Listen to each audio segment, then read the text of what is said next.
Hello, this is G-Man again, here for my fourth video, third commentary.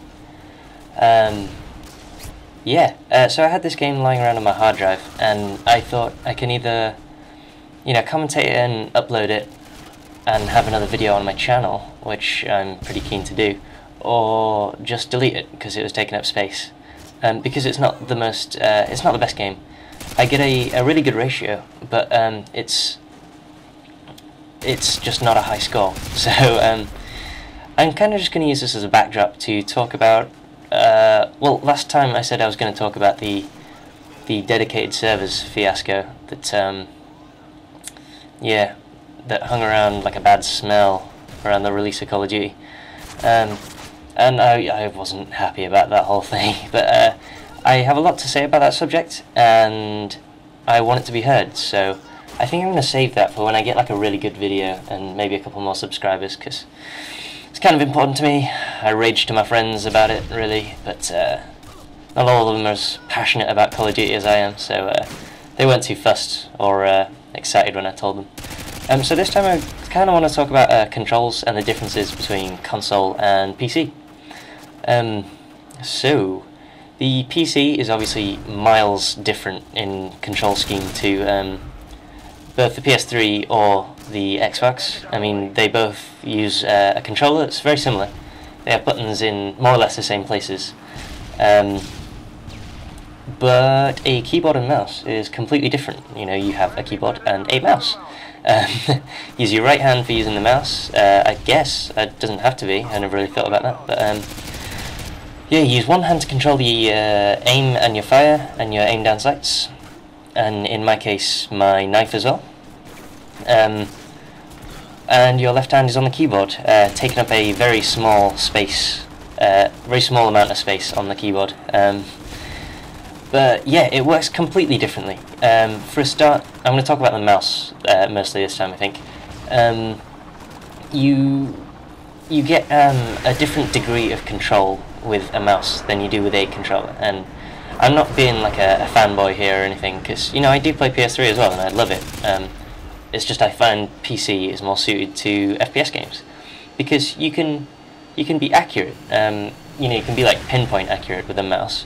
But you can also, depending on how quick you flick your mouse, you can spin it around and do a 180 or a 360 in a split second, which on a console would take you a little bit longer, because there's only a certain amount of acceleration when you turn around.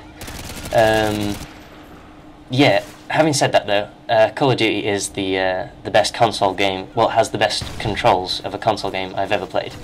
They're pretty tight, and it's not that hard. You hardly ever find yourself struggling to spin around to get someone behind you. And obviously you've got sensitivity to talk about there. I mean, I say it's a struggle to turn around really quick, but of course you can ramp up the sensitivity on your controller, but it'll make it just harder to do sort of the pinpoint stuff, whereas with a mouse you can have one sensitivity and you can be both accurate and quick with it.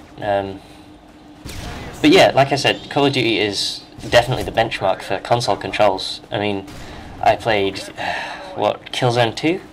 And it's a great game in theory, but it looked great, had awesome sort of motion blur and stuff going on. But the controls are just too clunky for it to work well as a multiplayer game. It's not that enjoyable to play. Call of Duty is just sort of miles ahead. But I would take a mouse and keyboard any day, and that gives you the there's a choice of peripherals you can use. There's there's only a certain amount of controllers you can get. You can get like the FPS freaks and stuff, obviously, that attach to your thumbsticks. To give you a little extra advantage, but when it comes to mice, there are tons and tons of different ones, all spouting, different features, and it gets kind of ridiculous. I mean, if you go on the Razer website, which is it's a gaming PC peripheral company, they do like something like 4 types of special mouse mat, and you know, they've got one that's like rubberized and one that's metallic, and they're saying it's control versus speed, and you stop and wonder, like, is that really going to make a difference? And like mice with 5,000 DPI and stuff like that. I mean, before I got my gaming mouse, I thought, this can't possibly make me a better player, and it doesn't make you a better player. What it does is it allows you more control, it gives you a better outlet for natural skill. It sounded really philosophical then, didn't it? What I mean is, like, you could be awesome, but if you're using a mouse that doesn't respond well, you know, your skill isn't going to show through. So I think once you can't just rely on your mouse or buy a new mouse and say, oh, I'm going to get better, you know. If you are a genuinely good player and you get, you know, equipment to help you show your skill more, then that's what they're after, I think. But if you're unsure, fully try one out. Ask to borrow friends or something. I haven't looked back. I use a Razer Diamondback 3G and I love it.